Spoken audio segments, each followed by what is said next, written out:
जय हिंद दोस्तों। जय हिंद बच्चों। आज की अपनी इस कक्षा के अंदर हम चर्चा करने वाले हैं अपनी जो हॉलीवुड की सीरीज चल रही थी तत्कालीन विश्व में राजनीति, उसके जो फर्स्ट चैप्टर है, उसका जो फर्स्ट एपिसोड है, द्विध्रुवीयता का अंत। उस द्विध्रुवीयता का अंत जो चैप्टर है उसमें हम आगे की कड़ी में चर्चा करने वाले हैं सोवियत प्रणाली के बारे में। दोस्तों, पिछली कक्षा में हमने first world war, second world war, शीत युद्ध का जो दौर है उसके साथ में किस प्रकार से यूएसए और यूएसएसआर की कहानी थी, इनकी जो इस युद्ध में जो इसकी पृष्ठभूमि रही है, जो इसका बैकग्राउंड रहा है, उसकी हमने विस्तार से चर्चा की। आज की इस क्लास के अंदर हम इससे आगे बढ़ते हैं और बात करने वाले हैं यूएसएसआर जो है इसके बारे में कि किस प्रकार से सोवियत प्रणाली जो है वो एक विशेष प्रणाली के रूप में उभर के सामने आया और किस प्रकार से अमेरिका के अगेंस्ट में एक बहुत महाशक्ति बनकर, बहुत बड़ी महाशक्ति बनकर एक अच्छी अर्थव्यवस्था के साथ में अमेरिका को टक्कर देने में सक्षम रही और इसकी कमियां क्या थी, इसकी विशेषता क्या थी, इन सभी के बारे में हम कहानी के माध्यम से याद करने का प्रयत्न करेंगे। तो दोस्तों, आज के वीडियो की शुरुआत करते हैं हम यूएसएसआर का जो जन्म है इसके बारे में। हमने पिछले वीडियो में भी पढ़ा था कि यूएसएसआर का जन्म जब फर्स्ट वर्ल्ड वॉर हुआ था, प्रथम विश्व युद्ध जो हुआ उसके समय में 1917 में यूएसएसआर का जन्म हुआ, इसी फर्स्ट वर्ल्ड वॉर के दौरान। अब इसके पीछे कारण क्या था दोस्तों? 1917 में रूस के अंदर एक क्रांति होती है जिसका नाम है समाजवादी क्रांति। ये जो समाजवादी क्रांति है, इस समाजवादी क्रांति को जो नेता है, जो लीड करते हैं, उनका नाम था लेनिन। आपने लेनिन का नाम बहुत बार सुना होगा। लेनिन ने जो मार्क्स है उसकी विचारधारा को आगे बढ़ाते हुए इस समाजवादी क्रांति को लीड किया, इसका नेतृत्व किया। इस समाजवादी क्रांति के होने के पीछे कारण क्या था उसकी बात करते हैं पहले। तो समाजवादी क्रांति के होने के पीछे कारण यह था कि पूंजीवादी जो व्यवस्था है उसका विरोध करना। यानी दो प्रकार की विशेषताएं हैं, एक है पूंजीवादी विशेषता और दूसरी है साम्यवादी या समाजवादी। या पूंजीवादी विचारधारा के अगेंस्ट में जाकर समाजवादी जो विचारधारा है उसको आगे बढ़ाने का प्रयास किया गया। किस क्रांति के द्वारा? समाजवादी क्रांति। कब हुई? तो ध्यान रखना 1917 के अंदर। इसको लीड किसने किया? इसका नेतृत्व करने वाले जो व्यक्ति थे वो थे लेनिन। दोस्तों, इसमें पूंजीवादी व्यवस्था का विरोध करना, या आप ये कह सकते हैं कि जो निजी संपत्ति है उसको समाप्त करना ही समाजवाद का मेन जो ध्येय है, मेन जो मोटो है, वो इसका रहता है। इसके अलावा अगर मैं बात करूं तो समाजवादी व्यवस्था, समाजवादी जो आदर्श है, यानी जो समाजवाद के समता मूलक जो आदर्श है, जिसमें समाज के प्रत्येक व्यक्ति को समानता की दृष्टि से देखा जाए, इस प्रकार की विचारधारा रखी जाती है। इसमें समाजवादी आदर्श और सामाजिक समानता की जो जरूरत है उनसे ये प्रेरित होकर जो समाजवादी प्रणाली है या सोवियत प्रणाली है, इसकी शुरुआत की गई। तो सोवियत प्रणाली की शुरुआत क्यों हुई, इसका हमने कारण जान लिया कि इसके पीछे कारण यह है कि एक तो समाज में रहने वाला प्रत्येक वर्ग, प्रत्येक व्यक्ति समानता की दृष्टि से देखा जाए। दूसरा, इसमें जो पूंजीवादी विचारधारा है, इस पूंजीवादी विचारधारा को, इस पूंजीवाद के विरोध में जो निजी संपत्ति है इनको खत्म करने के उद्देश्य से समाजवादी प्रणाली या सोवियत प्रणाली की शुरुआत की गई। दोस्तों, अब ध्यान रखना इसमें, इस सोवियत प्रणाली की विशेषताएं क्या है भाई? ऐसी कौन सी खास बातें थी जो जिसने लोगों को अट्रैक्ट किया कि हमें सोवियत प्रणाली को अपनाना चाहिए? आपने अगर पिछले वर्ष का पेपर भी देखा होगा तो यहाँ से प्रश्न जरूर बनता है। एक प्रश्न तो यही बन जाता है कि सोवियत प्रणाली क्या है या इसके पीछे क्या कारण था। तो सोवियत प्रणाली क्या है इसकी चर्चा अपन ने कर ली। अब सोवियत प्रणाली की विशेषता क्या थी? सोवियत प्रणाली जो है इसमें राज्य और पार्टी की जो संस्था है उसको महत्व दिया गया। राज्य का मतलब है यहाँ पर देश से, यानी सोवियत प्रणाली के अंदर जो देश है उसको, और उस देश के अंदर जो पार्टी है उस पार्टी को ज्यादा महत्व दिया गया। ये इसकी विशेषता है। अच्छा, वहां पर पार्टी कौन सी थी? तो ध्यान रखना, वहां पर जो पार्टी थी वो थी कम्युनिस्ट पार्टी। कौन सी पार्टी थी? Communist party. तो सोवियत राजनीतिक व्यवस्था की जो मेन धुरी है, जो मेन इसको चलाने वाली व्यवस्था को चलाने वाली जो संस्था है, जो पार्टी है, वो है कम्युनिस्ट पार्टी। तो ध्यान रखना इसके अंदर राज्य और पार्टी को महत्व दिया। पार्टी कौन सी थी? तो कम्युनिस्ट पार्टी। क्या कम्युनिस्ट पार्टी के अलावा भी दूसरी पार्टियां इसके अंदर शामिल थी? तो ध्यान रखना कि इसमें कम्युनिस्ट पार्टी के अलावा किसी भी दूसरी पार्टी, दूसरे दल या किसी विपक्ष का कोई भी स्थान नहीं था। यानी यहाँ पर कोई भी अन्य राजनीतिक दल या फिर विपक्ष के लिए कोई भी स्थान सोवियत प्रणाली के अंदर नहीं था। इसका अर्थ हम ये मान लें कि जो भी सरकार करेगी वो सही होगा। यानी सरकार ने अगर कुछ गलत किया है तो उसको गलत बोलने के लिए कोई भी विपक्ष नहीं होगा, कोई दूसरी पार्टी नहीं होगी। तो केवल और केवल एकमात्र पार्टी जो यहाँ पर थी वो थी कम्युनिस्ट पार्टी, क्योंकि कम्युनिस्ट पार्टी ही पूंजीवादी जो विचारधारा है इसके विरोध में शुरू से प्रदर्शन करती आ रही थी और इसी ने इस यहाँ पर क्रांति भी करवाई। इसके अलावा यहाँ की जो अर्थव्यवस्था है वो योजना अनुसार और राज्य के नियंत्रण में थी। यानी कि यहाँ की जो पूरी अर्थव्यवस्था है उसमें जो जमीन हो गई या उद्योग धंधे हो गए, जितने भी उद्योग धंधे और जमीन है वो सारी की सारी राज्य यानी कि जो सरकार है उसके अंडर में आएगी। यानी जो कम्युनिस्ट पार्टी है उसी की सरकार बनती और उस पार्टी के, उस सरकार के नियंत्रण के अंदर सारी के सारे उद्योग धंधे, जमीन और सारी चीजें थी। यानी पूरी अर्थव्यवस्था किसके कंट्रोल में थी? सरकार के, गवर्नमेंट के कंट्रोल में थी। इसके बाद हम वापस चलते हैं इसी कड़ी को आगे बढ़ाते हुए कि यहाँ पर ये सोवियत प्रणाली जो है ये किस प्रकार से डेवलप हुई। इसके डेवलपमेंट में देश जो है, क्योंकि एक व्यक्ति किसी चीज की शुरुआत कर सकता है लेकिन उस शुरुआत करने के बाद में क्या वो पूरे रास्ते में अकेले जाएगा? तो अकेले वो यात्रा नहीं कर पाएगा, उसको कुछ ना कुछ साथी चाहिए होंगे। तो सोवियत प्रणाली, क्योंकि उसको यूएसए का मुकाबला करना है और यूएसए का मुकाबला करने के लिए रूस अकेला काफी नहीं था, तो उसको और भी बहुत सारे देशों की जरूरत थी। तो रूस ने यहाँ पर क्या किया, जो सेकेंड वर्ल्ड वॉर था, द्वितीय विश्व युद्ध जो है, दूसरे विश्व युद्ध के बाद जो पूर्वी यूरोप के देश है, इन पूर्वी यूरोप के देशों पर यूएसएसआर ने अपना प्रभाव डाला।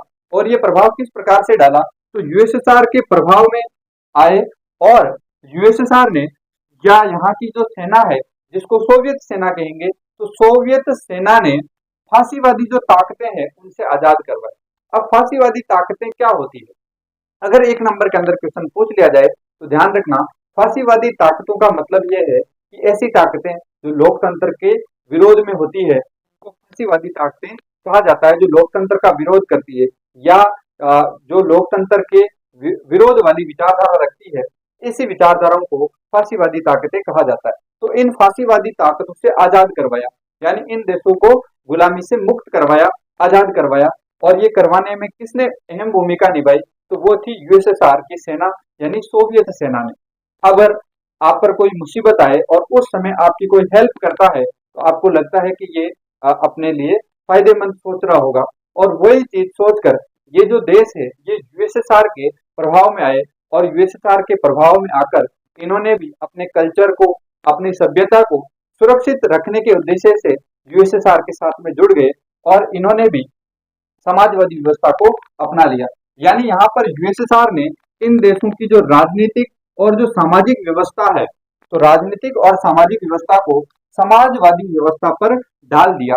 यानी कि अब यूएसएसआर अकेला नहीं था, रूस अकेला नहीं था, रूस के साथ में ये जो नए जो आजाद देश करवाए गए थे फांसीवादी ताकतों से, उन देशों को भी अपने साथ में शामिल कर लिया और उनकी राजनीतिक और सामाजिक व्यवस्था को समाजवादी आदर्शों के अंदर डाल दिया। यानी वहां पर भी समाजवाद की शुरुआत कर दी गई। इसके बाद इसमें ये जो देश जो समाजवाद के साथ में या जो रूस के साथ में, यूएसएसआर के साथ में जुड़ गए थे, इन देशों को समाजवादी गुट के देश कहा गया। तो अगर प्रश्न आ जाए कि समाजवादी गुट के देश या दूसरी दुनिया के देश किन्हें कहा गया, तो उसका जवाब ये वाला होगा जो अपन ने ऊपर की 2 लाइनों में पढ़ा है। यानी जो देश पूर्वी यूरोप के देश थे जो यूएसएसआर के प्रभाव में आए और यूएसएसआर के प्रभाव में आकर इन्होंने समाजवादी जो व्यवस्था है उसको अपना लिया, इन्हीं देशों को समाजवादी गुट के देश या फिर दूसरी दुनिया कहा जाता है।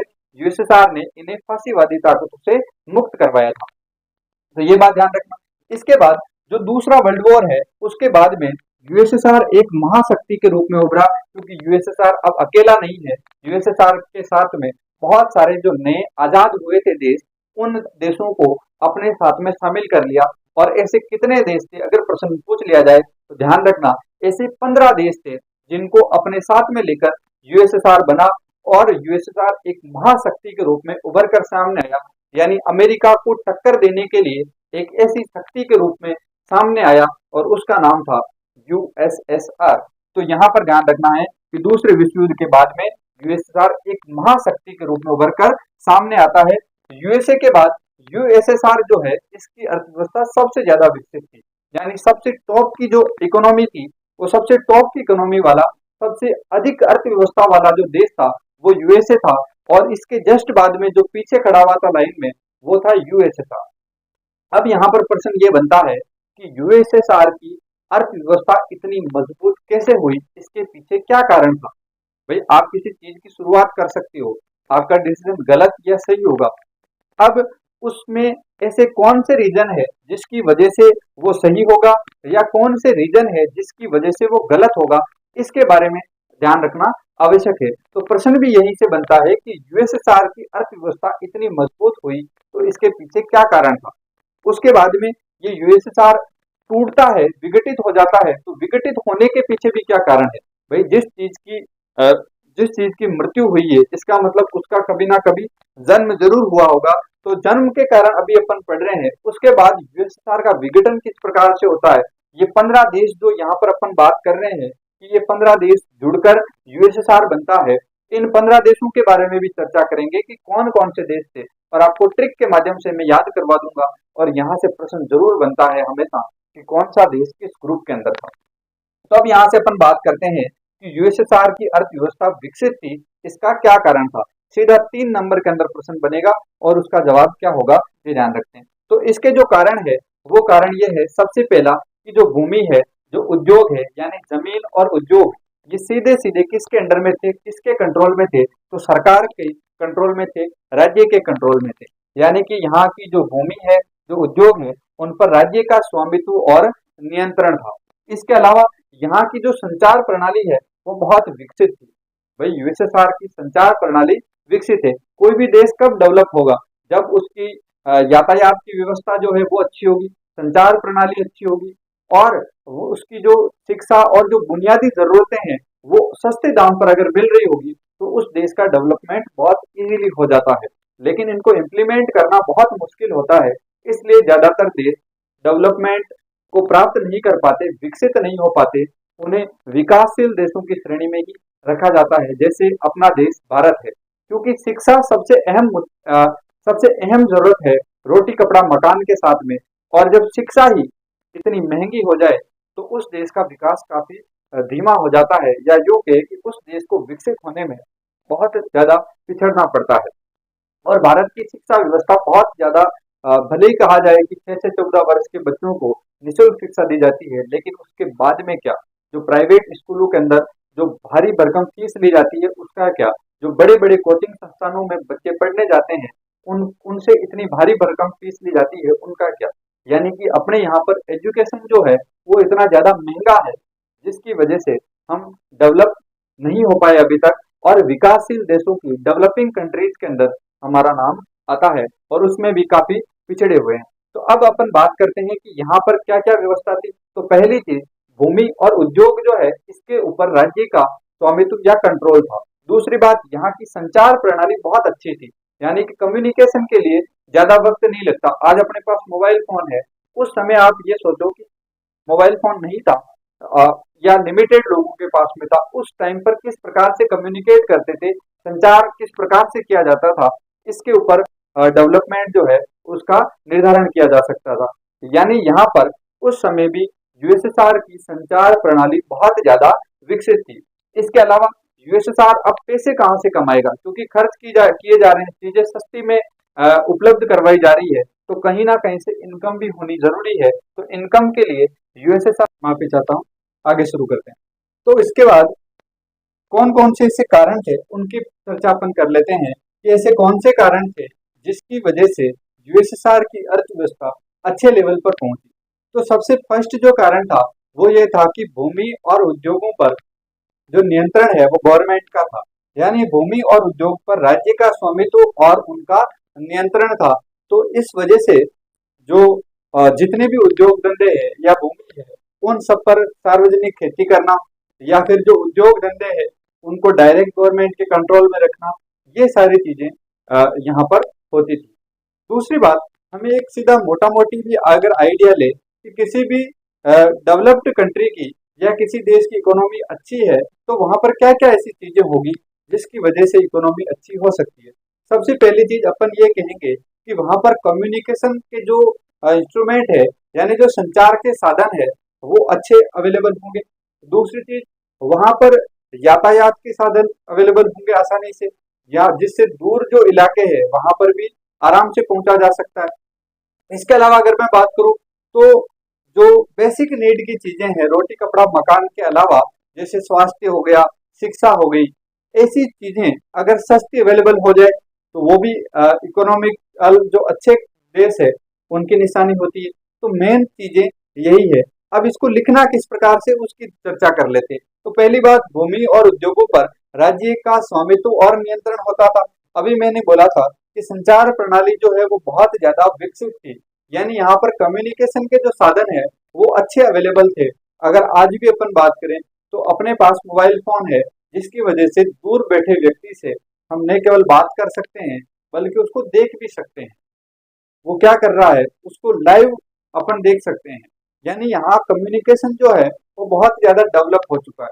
लेकिन अपन ये उस समय की बात कर रहे हैं, 1990 से भी पहले की बात कर रहे हैं। 1990 में तो यूएसएसआर जो है 1991 के अंदर इसका विघटन ही हो गया था। यानी 1945 से 1990-91 तक का जो फेज है, उस बीच के अंदर भी इसकी संचार प्रणाली बहुत ज्यादा डेवलप्ड थी या विकसित थी। यानी यहाँ की इकोनॉमी अच्छी थी, इसी वजह से संचार प्रणाली विकसित हो सकी है। या फिर ये कहे कि संचार प्रणाली अच्छी थी इसलिए इकोनॉमिकली ये विकसित हो पाए। तीसरी बात कि यहाँ पर जो पैसे कमाने के जो साधन है वो क्या थे, तो रूस और ये जो देश है आसपास के, इन देशों के अंदर विशाल ऊर्जा के जो संसाधन है वो पाए जाते हैं, जैसे खनिज तेल हो गया, मशीनरी उत्पाद हो गए, तो ये वहां पर बहुचूर मात्रा में पाए जाते थे। इसके अलावा यहाँ पर जो घरेलू उपभोक्ता जो उद्योग है वो भी काफी ज्यादा विकसित था, और लोगों के लिए एक निश्चित जीवन स्तर जो है वो वहां पर था। यानी कि लोगों का जो न्यूनतम जीवन स्तर है वो निश्चित है। अब यहाँ पर कोई लग्जरी लाइफ जीने की तरफ नहीं सोच रहा है, वो वहां पर जो सोच रहा है उसकी सोच है कि अपना जो बेसिक जो नीड है, रोटी कपड़ा मकान शिक्षा स्वास्थ्य, ये सब आराम से हमें अवेलेबल हो सके, बस इतनी यहाँ पर जरूरत थी। इसके अलावा अगर मैं बात करूं तो यहाँ पर जो बुनियादी जरूरतें हैं, जैसे शिक्षा है, स्वास्थ्य है, और इसके अलावा अन्य जो चीजें हैं वो सस्ती दरों पर यहाँ पर अवेलेबल हो जाती है। अब इन विशेषताओं को अगर अपन ध्यान से देखें तो हमें लगता है कि ये विशेषताएं अगर इस सोवियत प्रणाली की है, तो इसका मतलब यहाँ पर बहुत ही अच्छी व्यवस्थाएं होगी, और इन अच्छी व्यवस्थाओं के साथ में हमें ये व्यवस्थाएं सभी जगह लागू कर देनी चाहिए। लेकिन ऐसा नहीं है। ये व्यवस्थाएं यहाँ पर अच्छी है, लेकिन अभी तक हमने सिक्के का केवल एक पहलू देखा है। सिक्के का जो दूसरा पहलू है उसकी तरफ भी हमें ध्यान देना होगा, और दूसरा पहलू जो है वो है कि इसकी कमियां क्या थी, ऐसे क्या कारण रहे होंगे कि जिसकी वजह से यूएसएसआर जो 15 देशों से मिलकर बना वो वापिस 15 देशों के अंदर विघटित हो जाता है। तो अगली स्लाइड के अंदर अपन चर्चा करने वाले हैं उन 15 देशों के बारे में भी, और इसके अलावा यूएसएसआर की ये सोवियत प्रणाली है इसकी क्या क्या कमियां थी इसकी भी अपन चर्चा करेंगे। तो अगली स्लाइड के लिए मैं लिखता हूं, तब तक आप इसका स्क्रीनशॉट ले लीजिए और इसको नोट्स फॉर्म में अपनी कॉपी में आप नोट डाउन कर सकते हैं। तो एक बार स्क्रीनशॉट ले लीजिए इसका।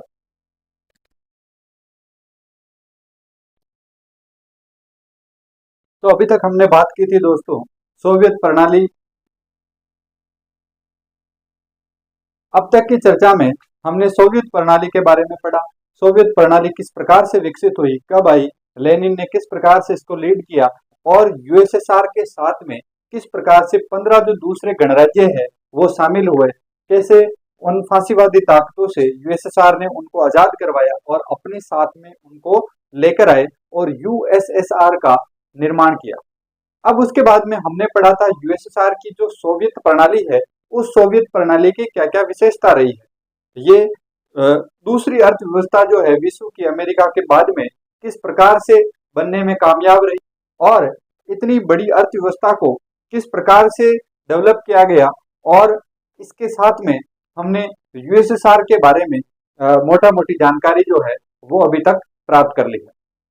इसके बाद की जो जानकारी है उसके अंदर हम जैसा मैंने बताया था कि हर एक चीज जो है उसमें अगर खूबियां है तो उसकी कुछ ना कुछ कमियां भी होती है, क्योंकि यूएसएसआर का जो निर्माण है वो 15 देशों से मिलकर हुआ, और आगे चलकर जब शीत युद्ध समाप्त हो जाता है तो शीत युद्ध की समाप्ति के साथ ही 15 देशों के अंदर वापिस टूटकर अलग हो जाता है। उन 15 देशों को हम ट्रिक के माध्यम से याद करेंगे अगले वीडियो के अंदर। फिलहाल इस वीडियो में हम ये देखेंगे कि किस प्रकार से यूएसएसआर का विघटन होता है। उस विघटन के अगर मैं कारण पूछूंगा तो आप उस कारण के अंदर सोवियत प्रणाली की कमजोरियों को भी लिख सकते हैं कि सोवियत प्रणाली की कुछ कमजोरियां जो है वो भी यूएसएसआर के विघटन में बहुत अहम रोल अदा कर पाई। अगर आपको ये प्रश्न समझ में आ गया तो एक 4 नंबर का जो प्रश्न आता है उसको आप आसानी से सही करेंगे, और ये प्रश्न बार बार पूछा जाता है। क्या प्रश्न है कि सोवियत प्रणाली क्या है, इसकी विशेषताएं और कमियां बताइए। तो क्या है ये हम पढ़ चुके हैं, विशेषताएं पढ़ चुके हैं, अब इसकी कमियों को उजागर करते हैं। तो सोवियत प्रणाली की कमजोरी या इसकी कमियां, देखो मैंने ये कहा था कि सोवियत प्रणाली जो है वो समाजवाद के आदर्शों पर स्थापित है, जिसमें जो स्वामित्व है वो सभी उद्योग हो गए या फिर भूमि संबंधी जो भी चीजें हैं उनमें जो कंट्रोल है वो कंट्रोल गवर्नमेंट के पास में होता है, सरकार के पास में, और सरकार वहां पर एक ही पार्टी कम्युनिस्ट पार्टी की है, उसके अलावा कोई भी अन्य जो पार्टियां अन्य जो दल है या विपक्ष है इसका अस्तित्व नहीं है। इसका मतलब गवर्नमेंट से कोई भी क्वेश्चन नहीं पूछ सकता। दूसरी बात यह है कि अगर मैं ये कहूं कि गवर्नमेंट इन सभी को हैंडल करती है, तो क्या गवर्नमेंट कोई एक व्यक्ति है जो इन सभी चीजों को हैंडल कर सकता है? तो ऐसा नहीं है। गवर्नमेंट जो है वो बहुत सारे मंत्रियों को मिलाकर बनाई जाती है। अब उनके द्वारा एक बहुत बड़े भूभाग को जो यूएसएसआर 15 देशों से मिलकर बना, इन 15 देशों की पूरी इकोलॉजी को किस प्रकार से हैंडल कर पाएगी, तो ऐसा कर पाना असंभव था। इसलिए इसको सही तरीके से डेवलप करने के लिए किसकी जरूरत पड़ेगी, तो नौकरशाही की, यानी जो ब्यूरोक्रेट है जो गवर्नमेंट कर्मचारी है उनकी आवश्यकता पड़ेगी। सपोज करो अभी इंडिया के अंदर जनगणना वाला कार्यक्रम चल रहा है, तो जनगणना वाले कार्यक्रम में जनगणना करवाएगी कौन? गवर्नमेंट जो है वो डाटा देने के लिए, जनगणना करने के लिए एक विभाग जो है उसको दे दिया कि भाई जनगणना करवानी। अब जनगणना करवाने के लिए क्या गवर्नमेंट खुद घर घर जाकर जनगणना करेगी? तो ऐसा नहीं है। इसके लिए क्या किया जाता है, जो ब्यूरोक्रेट है जो सरकारी कर्मचारी है उनके द्वारा जनगणना की जाती है, डाटा कलेक्ट किए जाते हैं और उस डाटा को आगे फॉरवर्ड किया जाता है। यानी कि ऐसे कार्यों के अंदर गवर्नमेंट जो एम्प्लॉय है उनकी भूमिका बढ़ जाती है। अब अगर मैं कहूं कि जब संसाधन जो भी है उन सभी संसाधनों के ऊपर गवर्नमेंट का अधीन है या गवर्नमेंट का स्वामित्व है, गवर्नमेंट का कंट्रोल है, उस कंडीशन में क्या होगा? उस कंडीशन में उनका जो दहन है उनका जो वितरण है, दोहन है, वो सब का सब गवर्नमेंट कर्मचारियों के माध्यम से किया जाएगा। यानी हम ये कहें कि इसके अंदर जो नौकरशाही है वो बहुत ज्यादा हावी हो जाएगा। तो पहला इसका रीजन यही रहेगा, पहली कमजोरी ये होगी कि नौकरशाही का प्रभाव इसमें बहुत ज्यादा हो जाएगा। अच्छा, अगर गवर्नमेंट कर्मचारियों के हाथ में चीजें आ जाती है तो ज्यादातर इसकी संभावना बहुत बढ़ जाती है कि ये जो चीजें हैं वो भ्रष्टाचार की तरफ बढ़ेगी। तो वहां पर क्योंकि सारी की सारी चीजें गवर्नमेंट कर्मचारियों पर लाद दी गई, तो यहाँ पर कर्मचारी जो है वो अपना फायदा देखने की कोशिश करते हैं, और जैसे ही अपना फायदा देखते हैं तो वहां पर किसका जन्म होता है या किसकी बढ़ोतरी होती है, वो है भ्रष्टाचार। आप सपोज करो आप राशन डीलर के पास जाते हो, और राशन डीलर मान लो कोई एक गवर्नमेंट कर्मचारी है, वो क्योंकि यहाँ पर मैंने कहा था कि जमीन हो गए या फिर उद्योग धंधे हो गए उनको गवर्नमेंट कंट्रोल करती है, तो अपन ये मानते हैं कि कुछ भी खाद्य सामग्री है वो गवर्नमेंट जनता को प्रोवाइड करवा रही है। अब किसी गवर्नमेंट कर्मचारी की ड्यूटी लगा दी गई है कि आपको यहाँ पर इनका वितरण करना है। अब वहां पर आप सपोज करो कि उसको 20 किलो गेहूं जो है वो प्रति व्यक्ति को प्रदान करना है, तो 20 किलो गेहूं के हिसाब से उसको देना है। अब क्या किया जाएगा, यहाँ पर जो गवर्नमेंट कर्मचारी होंगे वो क्या करेंगे, भ्रष्टाचार को बढ़ावा देंगे। किस प्रकार से? वो साइन करवाएंगे 20 किलो के और जनता को देगा 15 केजी 15 किलो। अब यहाँ से क्या हुआ, यहाँ से 5 किलो का सीधा सीधा गबन कर लिया गया, सीधा भ्रष्टाचार यहाँ से हुआ। इस 5 किलो को वो फिर आगे बेचेगा या फिर और किसी चीजों के अंदर या फिर और किसी तरीके से इसका फायदा उठाएगा। यानी कुल मिलाकर बात यह है कि जब गवर्नमेंट कर्मचारी यहाँ पर भ्रष्टाचार की तरफ बढ़ जाते हैं तो कोई भी प्रणाली चाहे कितनी भी अच्छी हो, उस प्रणाली को वो नष्ट करके रहते हैं। तो सबसे पहली जो कमी है सोवियत प्रणाली की वो यही है कि इसमें नौकरशाही का प्रभाव जो है वो बहुत अधिक था और नौकरशाही का प्रभाव ज्यादा होने की वजह से यहाँ पर भ्रष्टाचार बढ़ता। दूसरी बात, अब यहाँ पर क्योंकि गवर्नमेंट जो है वही कंट्रोलर है, तो जो सत्तावादी जो लोग हैं उनमें सत्ता की लालसा बढ़ जाती है, सत्ता का लालच बढ़ जाता है। तो यहाँ पर ये प्रणाली जो है वो ज्यादातर सत्तावादी हो गई, यानी इसमें जो ऊपर लोग बैठे हुए थे उनको सत्ता जो है वो रास आ गई है अच्छी तरीके से। अब वो ये भूल गए हैं कि हमें जनता के लिए कुछ बेनिफिट का कार्य करना है, कुछ फायदे का काम करना है। तो यहाँ पर सत्तावादी हो जाती है और जनता का जीवन जो है वो कठिन हो जाता है। सीधी सी बात है, जो ऊपरी लेवल पर काम करने वाले व्यक्ति है उनकी इनकम अच्छी हो जाएगी, उनकी रहन सहन सारी चीजें जो है वो लग्जरी के अंदर बढ़ जाएगा। और सफर कौन करेगा, तो सफर करेगा आम आदमी, उसको मुश्किलों का सामना करना पड़ेगा। यानी यहाँ पर दूसरा पॉइंट ये है कि ये प्रणाली सत्तावादी हो जाती है जिससे जनता जो है उसका जीवन कठिन हो गया। इसके बाद में अब ऐसी कंडीशन में क्या होगा कि अगर जो सत्तावादी लोग हैं वो बहुत ज्यादा सत्ता के अंदर घुल मिल जाते हैं या सत्ता उनको ज्यादा रास आ जाती है। अब उस कंडीशन में वो लोग क्या करेंगे, वो लोग लोकतंत्र को दबाने का प्रयास करेंगे। उनके मन में हर टाइम ये डर रहता है कि कहीं ना कहीं किसी ना किसी प्रकार से मेरी कुर्सी ना चली जाए। और कुर्सी को बचाने के लिए क्या किया जाए, तो कुर्सी को बचाने के लिए आप लोगों की आवाज को दबा दिया। यानी कि जब कोई प्रोटेस्ट करता है, कोई भी धरना प्रदर्शन करता है या किसी भी सोशल मीडिया के प्लेटफॉर्म के माध्यम से या न्यूज के माध्यम से या किसी भी प्रकार से सरकार की जो गलत नीतियां हैं उनको जनता के सामने लाया जाए, तो उस कंडीशन में कुर्सी जाने का खतरा बहुत बढ़ जाता है। अब यहाँ पर क्या हुआ कि अगर सत्तावादी लोगों में ये डर बैठ जाता है कि अपनी कुर्सी ना चली जाए, तो फिर लोकतंत्र जो है उसको हानि पहुंचाने का जो उनके पास मौका होता है उसका वो पूरी तरीके से उपयोग में लेते हैं। यानी वो लोकतंत्र को हानि पहुंचाएंगे। और लोकतंत्र में सबसे मेन जो अधिकार अपने पास में है वो ये है कि हम अभिव्यक्त कर सकते हैं, बोल सकते हैं। लेकिन जब लोकतंत्र नहीं रहेगा तो बोलने की जो आजादी है वो भी छिन जाती है हमसे। यानी कि जब सत्तावादी लोग ज्यादा हावी हो जाते हैं तो यहाँ पर क्या होगा, लोकतंत्र और बोलने की जो आजादी है वो खत्म होने लगती है। इसके अलावा क्या होगा, यहाँ पर मैंने आपको बताया था कि यहाँ पर कम्युनिस्ट पार्टी यानी एक ही पार्टी का शासन है। अब अगर मैं कहूँ कि एक ही पार्टी का शासन है तो वो एक ही पार्टी सभी संस्थाओं के ऊपर कंट्रोल करेगी। यानी एक ही पार्टी सभी संस्थाओं पर कंट्रोल करती है, ये भी इसकी कमजोरी है। अगर एक पार्टी सब संस्थाओं पर कंट्रोल ना करे और हर एक का अलग अलग विभाग हो और स्वतंत्र विभाग के रूप में काम करे और उसके ऊपर एक कंट्रोलर हो, जैसे कई देशों में होता है, तो वहां पर अगर ऐसी चीजें हो जाए तो वहां पर भ्रष्टाचार होने के चांसेस कम होते हैं। लेकिन जब एक ही कंट्रोलर है और वो डायरेक्ट कंट्रोल करता है तो सीधी सी बात है, अगर वो सत्तावादी है तो उस कंडीशन में वो भ्रष्टाचार को बढ़ावा देंगे ही देंगे। तो एक पार्टी का शासन है और एक ही पार्टी सभी संस्थाओं के ऊपर अपना जो प्रभाव है वो रखती है। इसके अलावा ये जो पार्टी है, क्योंकि मैंने अभी बोला कि यहाँ पर सत्तावादी ज्यादा हो गए। अब अगर कोई सत्तावादी ज्यादा हो गया है तो क्या वो जनता का फायदा सोचेगा या खुद का? सीधी सी बात है, वो खुद का फायदा सोचेगा। और पार्टी जो है वो जनता के प्रति अपनी जवाबदारी भूल जाती है। यानी एक ही पार्टी है, उनको पता है हमें ही सत्ता में वापिस आना है। तो उस स्थिति के अंदर ये जनता के प्रति जो अपनी जवाबदारी है कि हमने कौन कौन से वादे किए थे जनता से, हम ये कर देंगे, हम वो कर देंगे, वो सारे वादे जो हैं वो भूल जाते हैं। जनता के प्रति अपनी जो जवाबदारी है उसको भी भूल गए और यही इस सोवियत प्रणाली की कमी रही। दूसरी बात कि यूएसएसआर में रूस का प्रभाव सबसे ज्यादा था।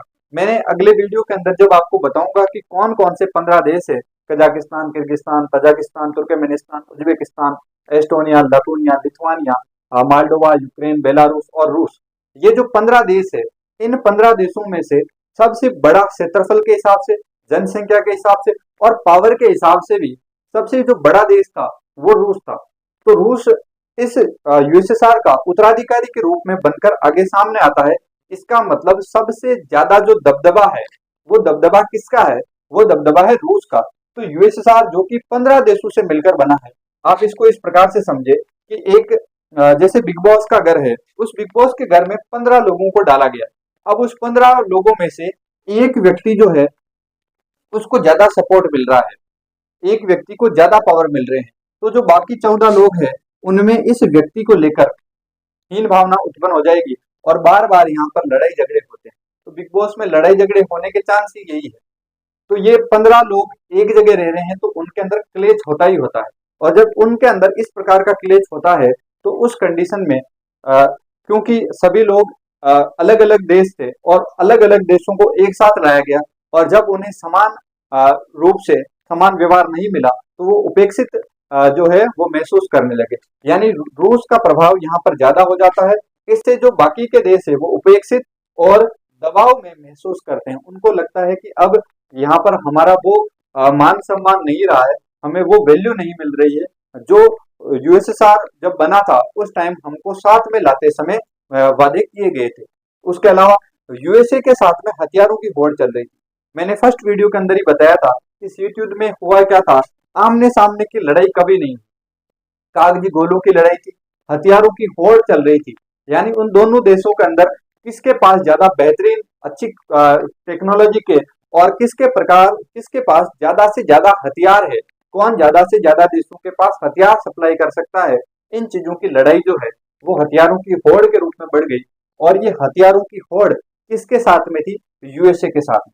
तो जब हथियारों की होड़ में जब यूएसएसआर काफी आगे बढ़ गया यूएसए के साथ में लड़ते लड़ते, यानी बहुत ज्यादा हथियारों की होड़ करने लग गया, उस कंडीशन में उनकी जो आर्थिक स्थिति है वो बहुत ज्यादा कमजोर हो। भाई सीधी सी बात है, आप एक ही एक चीज पर खर्चा करते जा रहे हो, अब उसका आउटपुट नहीं मिल रहा, अपने इनपुट दिए जा रहे हो, आप बार बार हथियार प्रोड्यूस कर रहे हो, दूसरे देशों को दे रहे हो लड़ाई करने के लिए, तू जाके अमेरिका का वो 7 वाला देश है उसके ऊपर हमला कर दे, या कोई 2 देश लड़ रहे हैं बीच में आके अपनी टांग फंसा दी।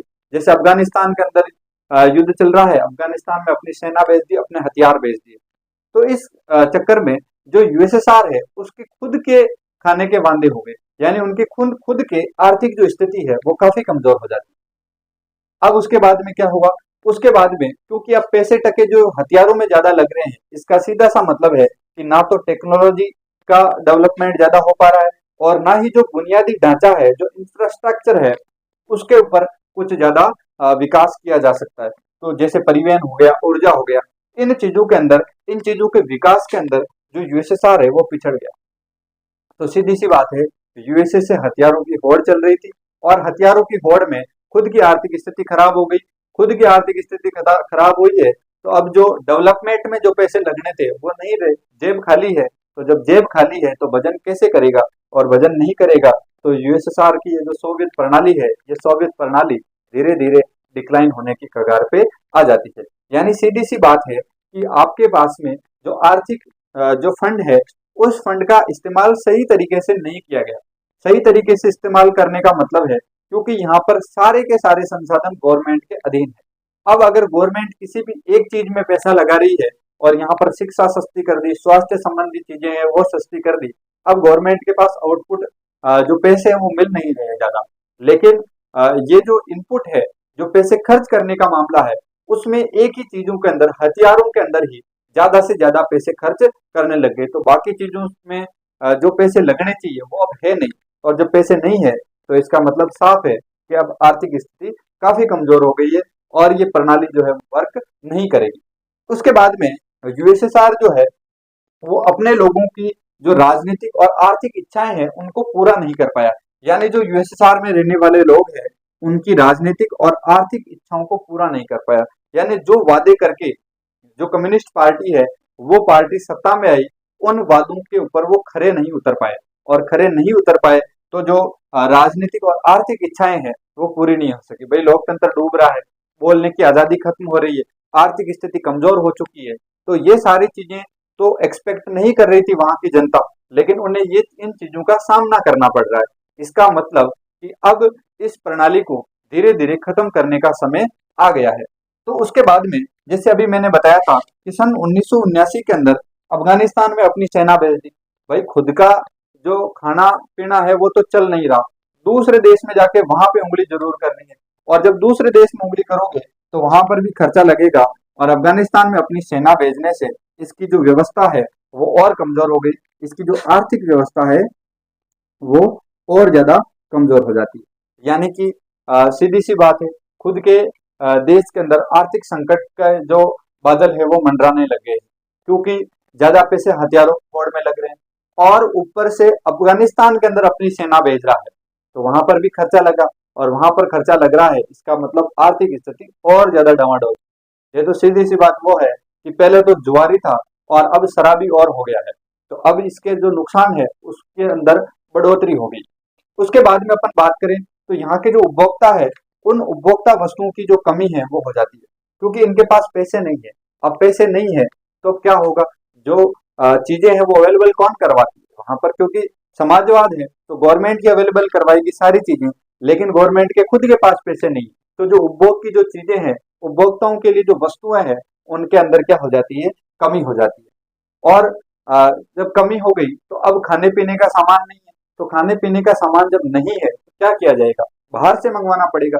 तो खाद्यान्न जो है उसका आयात हर वर्ष बढ़ता गया, क्योंकि अब देश के अंदर पैसे नहीं बन रहे हैं, पैसे नहीं बन रहे हैं तो खाने पीने की चीजें नहीं है। अब खाने पीने की चीजें नहीं है तो कहीं ना कहीं से आपको मंगवानी पड़ेगी, और जब आप मंगवाओगे तो उसके लिए लगेंगे पैसे, और पैसे लगेंगे, इसका मतलब आयात जो है वो हर वर्ष बढ़ रहा है, या तो आपको उधारी करनी पड़ेगी या फिर पैसे चुकाने पड़ेंगे। तो ये सारे जो 12 कारण है, इनको आप अच्छे प्रकार से याद करो, समझने की आपको जरूरत है, इसको रट्टा मारने की बिल्कुल आवश्यकता नहीं। आप इसको विचार करोगे तो आपको सीधा सीधा याद हो जाएगा, एक बार वीडियो को देखोगे दिमाग में आ जाएगा, दूसरी बार जब आप इसको वापस रिटर्न करने के बाद में सुन लोगे तो कंफर्म ये सीधा दिमाग में बैठ जाएगा। वही सीधी सिंपल सी चीजें हैं कि यहाँ पर सोवियत प्रणाली की कमजोरियां क्या थी, तो जिस वजहों के द्वारा सोवियत प्रणाली के या यूएसएसआर जो है उसका विघटन होता है, वही सारी इसकी कमजोरियां होगी। तो ये सारी चीजें हैं। इसके अलावा इस प्रकार जो 1970 के दशक के अंदर 1970 के दशक के अंत तक जो सोवियत व्यवस्था है वो पूरी लड़खड़ा रही थी, और अंत तक जाते जाते वो क्या कर जाती है, बिल्कुल ठहर सी जाती है। और यहाँ पर जैसे ये ठहरती है, फिर एक सुपरमैन व्यक्ति को बुलाया जाता है, एक बहुत महान नेता यूएसएसआर के हुए हैं, जिन्होंने काफी सुधार करने का प्रयास किया, कर पाए नहीं कर पाए वो दूर की अलग बात है, लेकिन फिर भी उन्होंने काफी कोशिशें की थी इस व्यवस्था से छुटकारा पाने के लिए, और इसके अंदर सुधार करने के लिए, और उन व्यक्ति का नाम था मिखाइल गोर्बाचेव। अगले वीडियो के अंदर अपन मिखाइल गोर्बाचेव के जो सुधार की जो नीतियां हैं उनका अध्ययन करेंगे, पेरेस्ट्रोइका क्या है, ग्लासनोस्ट क्या है, इनके बारे में पढ़ेंगे। विश्व की सबसे बड़ी गैराज सेल जो है वो क्या थी उसके बारे में अध्ययन करेंगे, और सबसे महत्वपूर्ण वो यूएसएसआर के 15 देश कौन कौन से थे जिनसे मिलकर यूएसएसआर का गठन हुआ, उनके बारे में भी अपन अध्ययन करेंगे। तो आप वीडियो के साथ इस चैनल के साथ में जुड़े रहें। आपको 12th क्लास का कंप्लीट पॉलिटिकल साइंस का सिलेबस इस चैनल पर फ्रीली अवेलेबल करवाया जाएगा, बेस्ट कंटेंट के साथ में, जो आपके एग्जाम्स के अंदर 95 प्लस मार्क्स जो है वो सीधा आपको प्राप्त करवाने का प्रयास किया है। और अगर आपने ढंग से अध्ययन किया है इसका तो 100% मार्क्स आने में भी आपको कोई नहीं रोक सकता। चैनल को सब्सक्राइब कीजिए, चैनल के साथ जुड़े रहे, और अपने दोस्तों के साथ इस चैनल को शेयर कीजिए। बहुत बहुत धन्यवाद।